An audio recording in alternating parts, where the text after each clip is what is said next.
Three, two, one. Welcome to The Peaceful Truth, a podcast where we talk about everything from feminism, feminist issues, and more. You are joined by your co-hosts, Meghan and Kenzie back. Hello. Hey, it's been a long time. I know. We missed you guys, and I missed you as well. I missed you too. So, we skipped a week for a reason, though. We were in India. I was in India. So, I did just ask this to you off camera, but how were you adjusting to the time difference and like coming back in jet lag?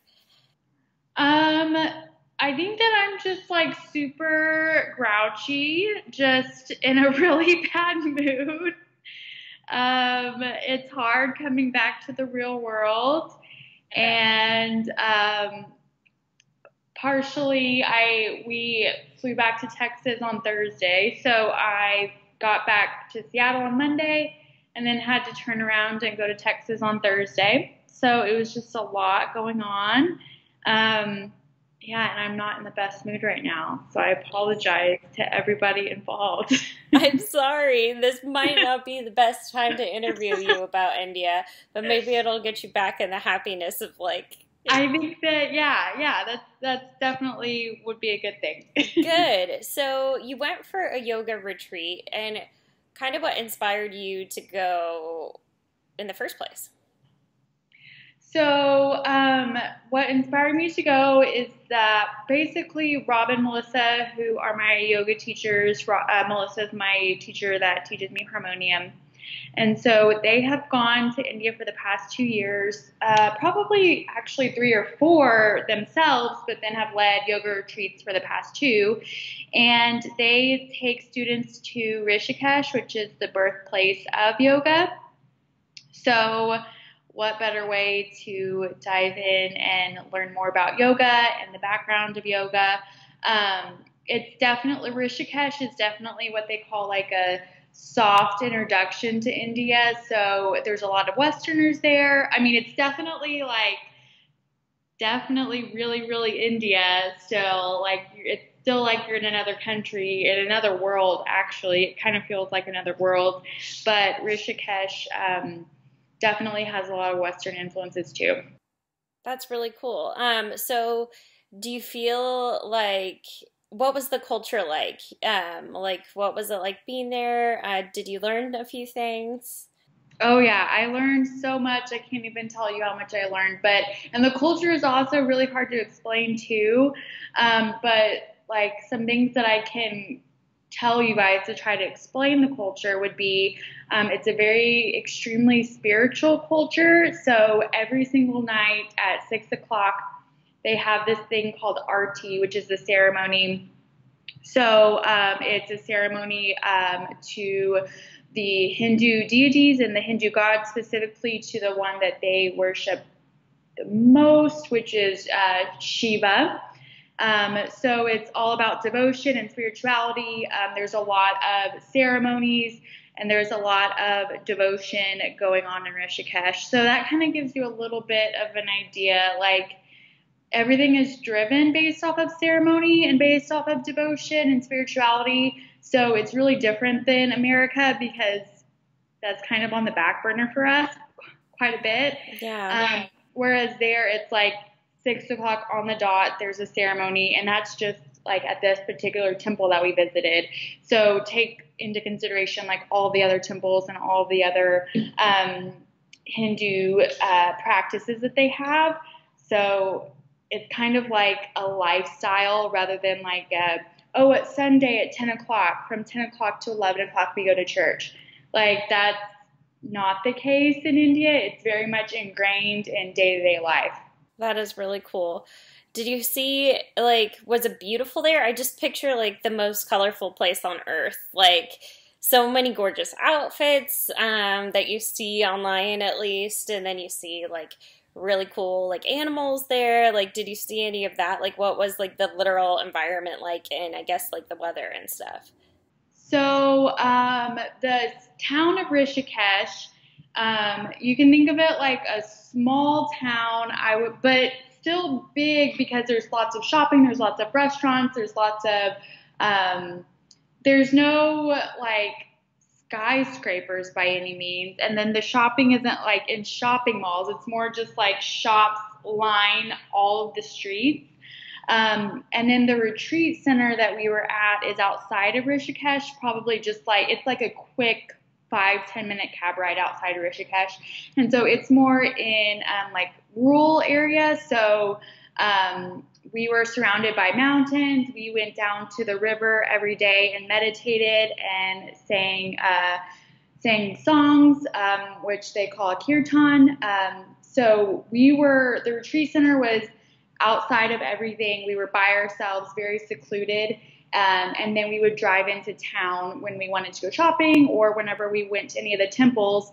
And so I think that like the weird thing is I don't like to use the word like dirty versus clean, because that was a lot of what we were talking about every day, was like how different our cultures are and how Westerners come to India and want to fix everything, and they want to feed all of the starving animals and save all of the dogs and feed all of the cows that are walking around and pick up all the trash, because we're used to like this like pristine environment where we take our trash and like, you know, put it in a bag and tie it with a bow and act like it was never there. And like the Indian culture is figuratively and literally like the opposite. So like there's a lot of trash on the streets and there's not a good system for getting rid of the trash. And so, but that also sparked a lot of conversations about like, who am I to say what clean is or what dirty is, or who am I to say that this cow isn't getting, you know, the proper nutrition, or this dog looks like it's starving. Like, who am I to say that that dog who lives a full life on the streets doesn't have as good of a life as Hannah? Like, it's just like opens up your mind into like what Westerners consider clean and consider the right thing to do. And then it also opens up the conversation of like, who are we to come in and fix everything? Wow. So I think that the culture there, I mean, there's no other word to describe it besides like the town itself isn't the cleanest thing you've ever seen, and there's really bad pollution, and there's really bad, like I said, trash problem. And there's cow poop all over the place, and you have to watch where you step because there's cows everywhere. And then like a quick 5-minute ride and you're in like this most beautiful, like serene, green mountains, river, super clean. And so like 5 minutes, it can change the landscape completely. That's insane. That's so cool. Like, would you recommend to other women, like, you traveled with a group, but like, would you recommend women to like take a leap of faith to experience another culture like this? Like, you kind of just did it on a whim. Like, would you recommend that? I would definitely recommend men and women getting exposed to different cultures, especially different cultures that are so different than our culture. I wouldn't recommend traveling by yourself.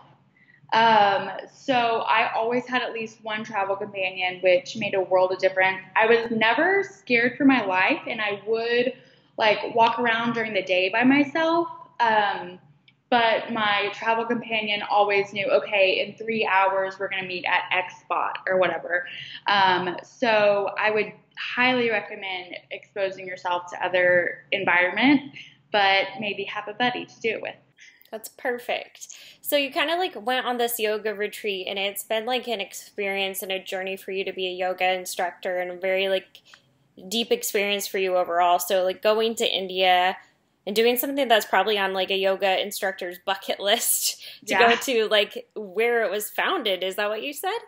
Yeah, the birthplace of yoga. How was that? What was that like? What were you feeling? It was really interesting to be there and to see all the different ashrams that they have and all the different, I mean, just like left and right, you would walk past like 10 places offering yoga classes. I think that the West has like filtrated quite a bit into Rishikesh. So, I mean, I think that was I getting like the most authentic Indian experience? I would say yes and no. Yes, meaning like I experienced all these different things, but no in terms of Westerners. Like, okay, if I was in a room with like 20 people, like two of them would be from America. Whereas like the rest of India, I would have probably been like the absolute only person that's from the West. So I think that it was a really, really good soft landing into the Indian culture and into the yoga culture too. I think to go back to your question, yoga there is a lot more focused on the spiritual and the devotional side of things, whereas yoga here is much more focused on the workout and on the asana practice. So I think that that was a huge difference that I noticed. I mean, we could go like a whole day without doing like down dog, but yet we would do all other aspects of yoga. And so I think that their yoga is so much more than a physical practice, whereas we've flipped it and made it so that yoga is a workout. So what do you think about that? Did you like the spiritual experience? Because your classes are more of like what's the proper word? It's like leaving my mind right now. It starts with an R. What restorative? Restorative. So do you feel like that kind of helped you as an instructor because you kind of focus in that similar path? Yeah, definitely. And I think that that is my favorite part of yoga. So I really enjoyed, like I said, we went down to the river every day and meditated for like a good 30 minutes. So I did really enjoy the fact that, hey, you know, my culture has taken this and formed it into a workout. Whereas getting down to like the roots and getting down to what it really means, there's so much more to it. And so it was cool to learn other parts of it and to be surrounded by people who also understood that yoga is a lot more than sweating. Right. Well, that is so cool. Did anything like huge happen in meditation or like, you know, you see eat, pray, love, like the stereotypical things. You see all the beautified versions of those experiences, but like, did anything profound you feel like changed in you when you went there? Do you feel like it was a life-changing experience? Anything like that? Any moments like that? I think it was definitely like a culmination of a lot of things that made it a life-changing experience. Um, do I feel like I'm a different person? No. But do I feel like my life will never be the same? Yes. And I also feel like I'm going to go back. Like I'm already thinking like, okay, where am I going to go in 2019? And I think I'm going to go back like multiple times in my life. I think like the biggest thing is something that I mentioned earlier where like going back to this whole like who are we to judge other countries and other cultures and who are we to define black and white or right and wrong or clean and dirty. And then we also got into this whole conversation about how we created these terms like East and West, like, you know, we're the Westerners and, you know, we're the pioneers and we're going out there and saving the world or, you know, whatever we think we're doing.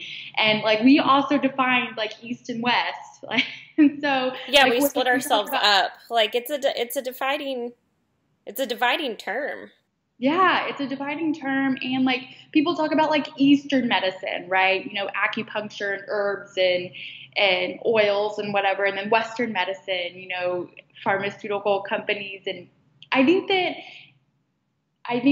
in my life and how maybe it's changed is I want to try to like stop thinking in such like black versus white terms and start to try to see like the gray areas and things because I think that's what India is like. There's no black and white in India. It's just like so everything is so intertwined and like I said, there's no like right versus wrong or clean versus dirty. There's no heaven and hell. Like so as we were like starting to talk about things, I would ask questions like, okay, so, you know, the country or the state that we're in, they worship this god named Shiva, but then they also worship all these other gods too. So, you know, how can they worship one god, but then also believe in all these others? And my teacher was just like, your brain is so like wired to think that, you know, there's only one and there's only one way to do everything, where the Indian culture in their brain is wired to think something so completely different. And so I think that that's what I'm really going to start to try to incorporate in my everyday life, is not thinking so like singular focused. That is so cool. Well, awesome. Well, do you have anything I haven't asked that you wanted to share or talk about? I did want to talk about an orphanage that we visited. It's called Ramana's Garden, and so you can Google it and find out a lot about it. But it's this awesome, like, I didn't want to go there at first because I didn't want to be depressed, but it's like the complete opposite of being depressed. The kids are so well taken care of. Like, I can't even tell you how happy these kids are. And 90% end up going to not just get a bachelor's degree, but also a master's degree from universities in India, the UK, and America. And 90%, which is crazy. And then the 10% that ends up not going that route, just like in America, right? School's not for everybody. So the other 10% all have jobs that they are interested in and that they are focused on. So 100% are completely off of the streets.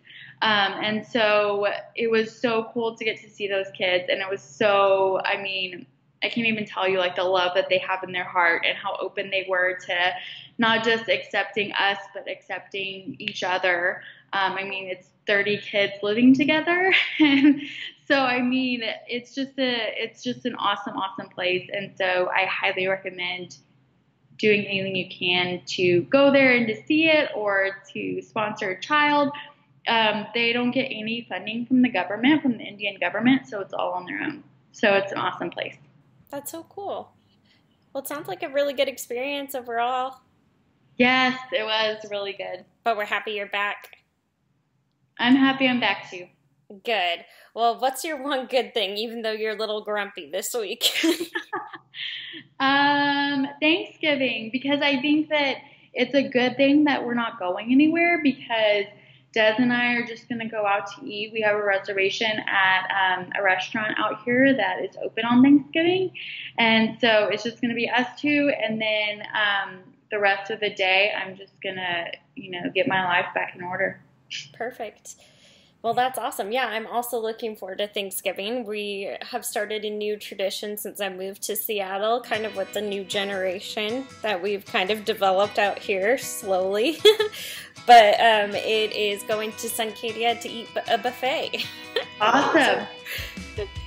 It's a lot of fun, and it's really good.